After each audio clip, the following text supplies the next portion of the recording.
하나님의 구속사의 수레바퀴는 멈추지 않는다는 사실을 모든 성도들은 꼭 기억해야 합니다. 오늘 본문은 짧은 이야기들이 옴니버스처럼 모여 있습니다. 드보라의 죽음과 야곱의 언약갱신, 라헬의 죽음과 베냐민의 출생, 루벤의 범죄와 이삭의 죽음입니다. 그러나 각자 독립된 일처럼 보이는 이 일들은 서로 짝을 이루고 있습니다. 그리고 모두 이어져 하나님의 구속의 완성의 중요한 전환점으로 이어집니다. 잘 들리십니까? 네, 감사합니다. 드디어 족장 시대가 가고 12지파의 시대가 시작됩니다. 복잡한 이야기의 연속 사이에 무심하게 삽입되어 있는 야곱의 12아들의 목록이 말하는 것이 바로 이것입니다. 하나님의 구속사는 택자 구원의 완성을 위해서 절대로 멈추지 않고 달려가고 있다는 사실입니다. 이 목록, 12아들의 목록, 야곱의 12아들의 목록은 완성적인 형태로는 성경에 처음 기록된 것입니다. 이 목록이 왜 중요한지 본문에 기록된 다양한 사건들을 통해서 찾아보도록 하겠습니다. 첫 번째, 죽음이 멈추지 못한다. 첫 번째는 알론바굿과 이스라엘입니다. 8장 8절부터 15절까지의 말씀인데요. 그 중에 8절의 말씀을 우리 다 같이 읽겠습니다. 시작. 리브가의 유모 드보라가 죽음에 그를 베델 아래에 있는 상수리 나무 밑에 장사하고 그 나무 이름을 알론바굿이라 불렀더라. 아멘. 알론바굿은 울고 있는 상수리 나무라는 뜻입니다. 야곱이 베델에 있을 때 어머니 리브가의 유모였던 드보라가 죽었습니다. 미안합니다. 드보라는 특별한 여자였던 것 같습니다. 그녀는 이삭과 야곱 두 세대의 족장과 함께 살았습니다. 특히 야곱과 관계가 돈독했던 것 같습니다. 성경학자들의 연구로는 이 드보라가 리브가가 죽은 다음에 야곱에게 가서 야곱과 함께 그 이후로 계속해서 함께 살았다, 그렇게 생각하고 있습니다. 그녀가 야곱 가문에서 어떤 삶을 살았는지는 그녀가 죽은 후에 드러났습니다. 그녀의 죽음을 모두 다 슬퍼했어요. 그녀를 묻은 곳에 서 있는 상수리 나무에 특별한 이름을 붙였습니다. 알론바굿. 참 어려운 이름이잖아요. 알론바굿. 그런데 그 뜻은 울고 있는 상수리 나무입니다. 울었던 상수리 나무 아니고 울고 있는 상수리 나무. 그러니까 야곱 가문의 사람들이 오래 기억하기 위해서 이 이름을 붙여뒀던 것입니다. 그들은 베델에 지나갈 때 베델만 기억했던 것이 아니라 알론바굿이라는 이 상수리 나무도 기억했습니다. 왜 그랬겠습니까? 그것은 이 드보라의 삶이 야곱 가문의 사람들의 마음에 담겨 있었기 때문입니다. 아, 드보라를 기억하고 싶고 기억하고 싶다. 그래서 상수리 나무에 알론바굿이라는 울고 있는 상수리 나무라는 이름을 붙여줬습니다. 뿐만 아니라 하나님의 마음, 그러니까 이 드보라의 삶이 하나님의 마음에 담겨서 이 성경의 기록을 한 절, 8절의 기록으로 남겨 놓으신 것입니다. 성경을 읽다가 우리가 찾는 것은 하나님께서는 족장들의 삶만 주목하시는 것이 아니라는 것입니다. 족장들의 삶만 가치 있는 것이 아닙니다. 이름 없이 빚도 없이 살지만 신앙 안에서 선한 영향력을 끼치는 삶은 아름답습니다. 믿음 안에서 사랑과 선행을 베풀며 살아갈 때 하나님과 사람 앞에서 기억되는 삶을 살아갈 수 있습니다. 하나님과 사람들에게 더욱 사랑스러워 가신 우리 주 예수 그리스도의 삶에 대해서 우리 5월 초에 말씀을 나누었던 것을 기억할 것입니다. 그러므로 우리의 삶을 한번 생각해 보시기 바랍니다. 우리의 삶은 우리 형제 자매들에게, 우리 성도들에게 선한 영향력을 끼치고 있는가? 그렇게 한번 생각해 볼 수 있는 것이 바로 알론바굿 드보라의 삶이었습니다. 오랫동안 함께했던 사람과 이별하는 것은 큰 슬픔이지 않습니까? 드보라의 죽음은 야곱에게 큰 슬픔이었을 것입니다. 그러나 하나님께서는 야곱이 이 슬픔의 자리에 매여 있기를 원하지 않으셨습니다. 그래서 슬픔에 잠겨 있는 야곱을 찾아오셨습니다. 찾아오셔서 야곱을 일으키셨습니다.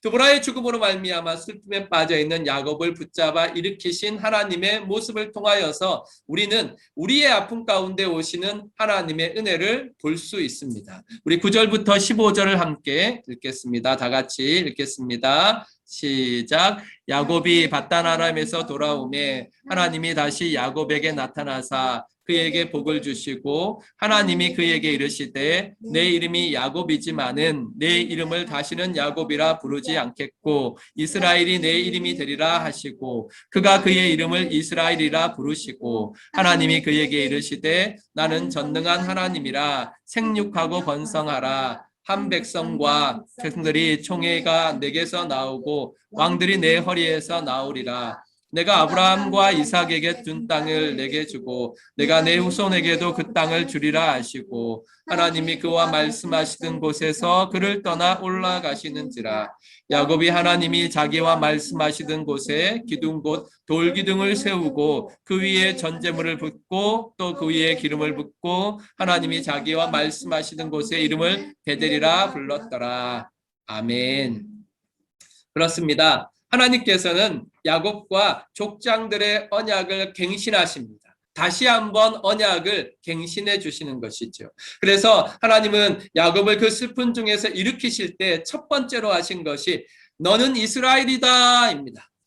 그의 신분을 다시 확인시켜 주는 것입니다. 야곱아, 너 야곱이 아니야. 너는 단순히 야곱이 아니야. 너는 이스라엘이야 라고 말씀하셨습니다. 이는 너는 나의 사람이다. 나는 너의 하나님이다 하시는 말씀입니다. 야곱은 단순히 야곱이 아닙니다. 그에게는 아버지 이삭이 지어준 야곱이라는 이름이 있었지만 그것만이 아니라 하나님께서 새롭게 지어준 이스라엘이라는 이름이 있었습니다. 이 이름이 그가 새로운 피조물, 하나님 안에서 변화된 새로운 존재라는 사실을 분명하게 보여주고 있었습니다. 하나님께서는 슬픔 속에 있는 야곱에게 너는 나의 사람이야, 너는 이스라엘이야 라고 하나님께서 주신 새로운 신분을 확인해 주셨습니다. 두 번째로 하나님께서는 아브라함과 이삭에게 맺으셨던 언약을 다시 재확인하십니다. 생육하고 번성하라 그랬습니다. 그 땅을 주리라 그랬습니다. 이것은 모두 다 아브라함과 이삭과 야곱에게 다시 한번 확인시켜 주시는 하나님의 언약의 내용입니다. 하나님의 집 베델이 알론바굿 곧 죽음으로 슬픔과 통곡의 자리가 될 수 있습니다. 우리가 예수 믿어 구주 안에 들어와서 베델에 거할지라도 그 안에서도 죽음을 맞이하는 슬픔이 있을 수 있습니다. 하지만 그것 때문에 하나님의 구속사가 멈출 수 없습니다. 하나님 그 슬픔 속에서 야곱의 눈을 하나님의 구속사를 향하여서 하나님의 약속을 향하여서 돌리게 하셨습니다. 그렇게 사람은 죽어도 하나님의 약속은 멈출 수 없습니다. 변함없이 진행 중입니다. 그러므로 하나님께서 야곱에게 말씀하시는 것은 바로 그것입니다. 내가 바라봐야 할 것, 이 슬픔의 자리에서, 이 죽음으로 가득한 자리에서 네가 바라봐야 할 것은 너와 나의 언약이다 하는 것을 말씀해 주고 있는 것입니다. 우리도 알론바국 같은 세상을 살고 있습니다. 그러나 하나님은 그 슬픔에 우리가 매여 있지 않기를 원하십니다. 코로나19라든지 여러 가지 어려운 상황들이 우리를 찾아와서 우리에게 말할 수 없는 어려움을 주고 있지 않습니까? 하지만 그 어려움, 그 슬픔, 그 고통에 하나님께서는 우리가 매여 있기를 원치 않으십니다. 그래서 우리를 찾아오셔서 위로하여 주시지요. 오늘 예배를 통하여 하나님께서 우리에게 주시는 것도 바로 이것입니다. 하나님께서 우리에게 주시는 위로, 어떻게 위로하십니까? 첫 번째, 바로 우리가 누구인지 깨닫게 하십니다. 하나님께서는 이스라엘이라고 말씀해 주고 있습니다. 우리에게는 뭐라고 말씀하십니까? 시편에 말하고 있는 것처럼 너는 내 아들이라 오늘 내가 너를 낳았도다. 저는 지금도 이 찬양, 이 구절 부르면 우리 성찬이하고 지성이가 예전에 함께 예배를 드릴 때 함께 그렇게 불렀던 거 기억납니다. 너는 내 아들이라 할 때 이 두 친구가 함께 서로 보면서 얼마나 밝게 이 찬양을 했는지 모릅니다. 너는 내 아들이라 오늘날 내가 너를 낳았도다. 너는 내 아들이라 내가 너를 사랑하노라 라고 말하는 이 말씀이 바로 하나님께서 오늘 우리에게 주시는 말씀입니다. 다시 한번 여러분 한번 고백해 보시기 바랍니다. 너는 내 아들이라. 하나님께서 내게 주시는 말씀, 하나님께서 이 혼란스러운 세상 가운데를 살아가는 우리에게 주시는 말씀, 너는 내 아들이라. 이것이 하나님께서 우리에게 주신 말씀입니다. 하나님은 오늘도 구원받은 성도에게 너는 나의 사랑하는 내 아들이라 말씀하십니다. 두 번째, 하나님께서는 우리에게 있는 언약을 다시 한번 확인시켜 주십니다. 말씀을 통해서 우리에게 주시는 약속이 무엇입니까? 생육하고 번성하라. 이건 아담에게서부터 주신 약속 아닙니까? 그런데 그 약속을 하나님께서 우리를 통하여서 오늘도 이루어가고 계심을 분명하게 보여주십니다. 또 마태복음 28장 20절에 예수님께서는 그렇게 말씀하십니다. 볼지어다 내가 세상 끝날까지. 그 세상 끝날은 언제입니까? 우리 주님 다시 오시는 날 아닙니까? 그런데 그 세상 끝날 주님이 다시 오시는 날까지 공백 기간이 아니라 그날이 오기까지 너희와 항상 함께 있으리라 하나님 주님께서는 약속하셨습니다. 어떻게 약속하셨습니까? 주님 말씀하신 그날부터 주님이 다시 오시는 그날까지 성령 하나님께서 우리 안에 내주하심으로 우리 안에 하나님이 함께 하신다. 그렇게 약속해 주셨습니다. 이 사실을, 이 말씀을 믿으시기를 주님의 이름으로 축원합니다. 사랑하는 성도 여러분, 꼭 기억하십시오. 죽음으로도 우리를 향하신 하나님의 뜻, 하나님의 사랑을 멈출 수 없습니다. 코로나19에 휘둘리지 마십시오. 감염의 위협과 사회적인 격리 때문에 어려움이 있습니다. 그러나 그 속에서 우리가 그 불편을 좀 감수하고 우리가 할 수 있는 개인 방역 수칙을 지키며 살아가면 됩니다. 중요한 것은 이 어려움 속에서도 내가 누구인지, 하나님 앞에서 내가 누구인지, 하나님이 내게 주신 약속이 무엇인지 다시 새기는 것입니다. 정말 우리가 고백해야 합니다. 그것은 무엇이냐면 죽음으로도 나를 향하신 하나님의 뜻, 하나님의 사랑이 멈출 수 없다는 사실입니다. 우리 함께 따라서 고백해 보겠습니다. 죽음으로도 나를 향하신 하나님의 뜻, 멈출 수 없습니다. 죽음으로도 나를 향하신 하나님의 뜻 멈출 수 없습니다. 그렇습니다. 코로나 속에서도 우리는 변함없이 하나님의 사랑받는 자녀들입니다. 믿으시기를 축원합니다. 두 번째, 죽음이 멈추지 못한다. 라헬의 죽음과 베냐민의 죽음입니다. 라헬의 죽음과 베냐민의 죽음이 베냐민의 출생이 연결되어 있습니다. 우리 18절 함께 다 같이 16절부터 20절까지 먼저 읽겠습니다. 16절부터 20절까지 다 같이 읽겠습니다. 그들이 베델에서 길을 떠나 에브라스에 이르기까지 얼마간 거리를 둔 곳에서 라헬이 해산하게 되어 심히 고생하여 그가 난산할 즈음에 산파가 그에게 이르되 두려워하지 말라. 지금 내가 또 둔남하였느니라 하며 그가 죽게 되어 그의 혼이 떠나려 할 때에 아들의 이름을 베논이라 불렀으나 그의 아버지는 그를 베냐민이라고 불렀더라. 죽음에 에브랏 곧 베들레헴 길에 장사되었고 야곱이 라헬의 묘에 비를 세웠더니 지금까지 라헬의 묘비라 일컫더라. 아멘. 라헬이 죽었습니다. 이것은 야곱에게 드보라의 죽음과 비교할 수 없는 충격이었을 것입니다. 그러나 언약 갱신 이후에 야곱은 영적으로 성장했습니다. 라헬은 난산으로 고생하다 죽으며 낳은 아들의 이름을 베논이, 그가 죽으면서 그의 혼을 떠나려 할 때 아들의 이름을 베논이라 불렀다, 그렇게 말했습니다. 이 베논이란 말은 눈물의 아들, 슬픔의 아들입니다.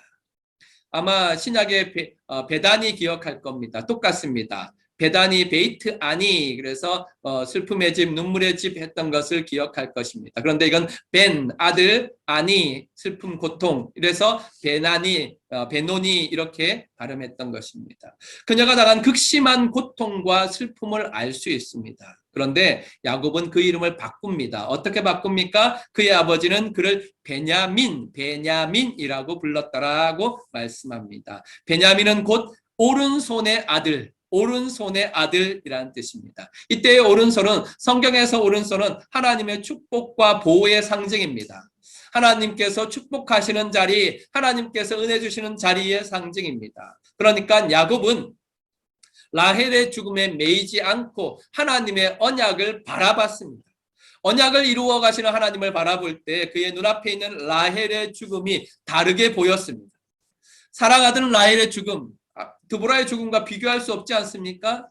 내 아내의 사랑하던 라헬이 죽다니 하면서 그 슬픔 속에 사로잡히어서 아들을 거들떠보지도 않을 수도 있습니다. 라헬이 불렀던 것처럼 베노니라고 부를 수도 있었습니다. 그런데 사랑하는 라헬의 죽음 속에서도 그 속에 난 아들이 슬픔의 아들로 보이지 않고 하나님의 축복으로 보였습니다.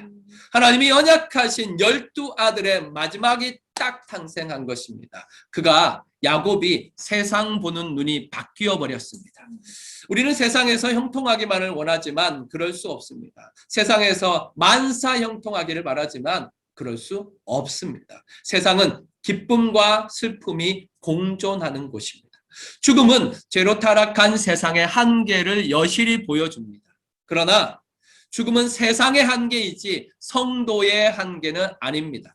성도는 죽음에 굴복할 수 없습니다. 왜냐하면 영원하신 하나님, 전능하신 하나님께서 우리의 슬픔을 변하여 기쁨이 되게 하시기 때문에 그렇습니다.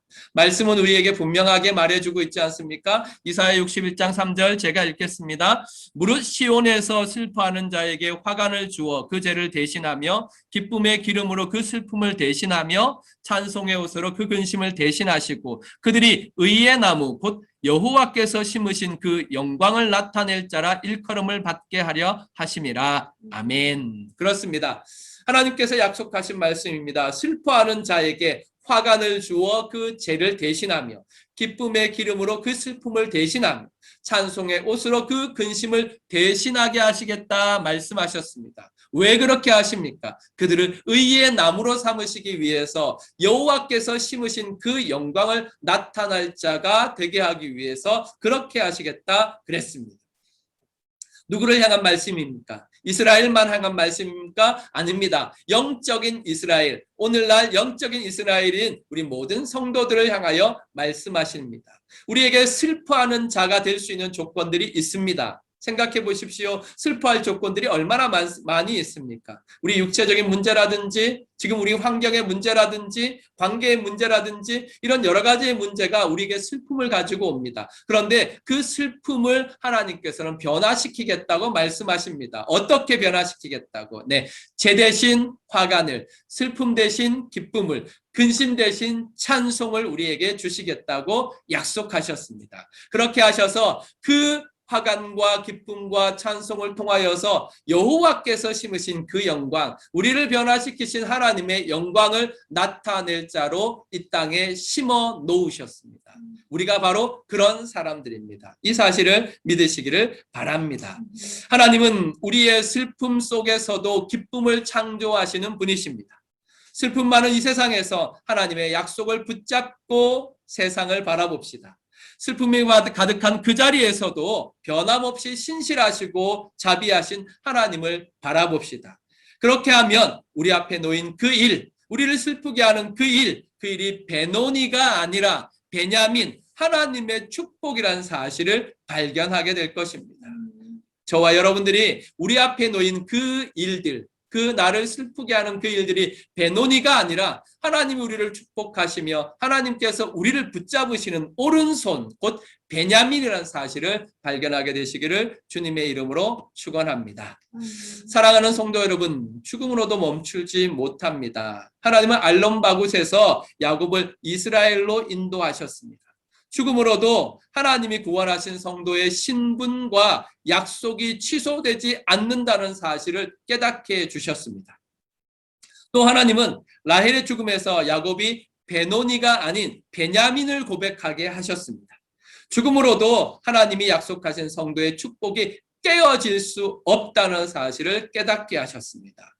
베냐민의 출생으로 하나님의 구속의 역사에 중요한 퍼즐이 다 맞추어졌습니다. 11였다가 이제 마지막 한 퍼즐이 딱 끼워졌죠. 개인으로서의 이스라엘이 아니라 공동체로서의 이스라엘이 시작된 것입니다. 야곱의 12아들은 이스라엘의 12지파가 됩니다. 이제 아브라함으로부터 시작해서 이삭과 야곱으로 이어졌던 족장 시대가 끝나고, 물론 중첩되긴 하지만 끝나고 12지파의 시대가 시작되는 것입니다. 하나님은 이 사실을 복잡한 사건들, 드보라의 죽음과 라헬의 죽음과 이삭의 죽음과 루벤의 범죄와 이런 복잡한 사건들 사이에 싹 기록해 놓으심으로 하나님의 역사가 멈추지 않고 진행된다는 사실을 우리에게 알려주고 있습니다. 그렇습니다. 우리의 삶에는 하나님의 은혜가 있습니다. 우리 하나님의 구속사는 죽음으로도 막을 수 없습니다. 하나님께서는 반드시 계획하신 대로 자기 백성의 구원의 역사를 이루어 가십니다. 신실하게 이루어 가십니다. 하나님께서는 그렇게 하실 마음도 있고 그렇게 하실 능력도 있으십니다. 세상 사는 동안에 우리가 겪는 두려움이 무엇입니까? 곳곳에 내 뜻대로 안 되는 일과 내 생각으로는 이해할 수 없는 일들이 걸림돌처럼 박혀 있기 때문입니다. 그 때문에 그 일에 걸려 넘어져 고통을 당하기 때문 아닙니까? 또 하나님의 뜻을 알 수 없고 약속의 성취가 지체되는 것 같이 보이기 때문이 아닙니까?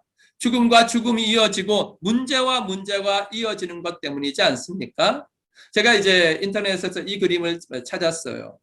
이 그림 한번 보시기 바랍니다. 여러분은 어느 쪽을 향하여서 손을 내밀고 싶습니까? 이 사건 하나를 볼 때 이건 걸림돌이야는 부정적인 의미에서 보여지는 의미만 잡고 싶으십니까? 아니면 하나님께서 이 일을 통하여서 나를 성장하게 하시고 나를 올라가게 하시고 나를 성숙하게 하신다는 디딤돌로 바라보시겠습니까? 걸림돌로 보면 그 일을 걸림돌로 보면 걸려 넘어질 것입니다. 하지만 그 일을 하나님이 나를 축복하시는 디딤돌로 본다면 우리는 딛고 일어설 수 있을 것입니다. 두려워하지 마십시오. 염려하지 마십시오. 그 어떤 것도 우리를 구원하시는 하나님의 구원의 역사를 방해할 수는 있지만 멈추게 할 수는 없습니다. 그 어떤 것도 하나님의 자녀인 우리를 괴롭혀서 넘어지게 할 수는 있지만 우리를 망하게 할 수는 없습니다. 코로나19가 우한을 넘어 영국, 남아공 그리고 인도 변이까지 일어나서 4차 확산이 곳곳에서 일어나고 있습니다. 우리 호치민에서도 이미 벌어지고 있는 일이죠. 괴롭고 힘듭니다. 그러나 기억합시다. 우리에게는 하나님이 계십니다. 우리의 삶에는 하나님의 은혜가 있습니다. 전능하신 하나님, 신실하신 하나님이 우리 안에 계십니다. 이 사실을 믿고 다시 일어나시기를 주님의 이름으로 축원합니다. 아멘.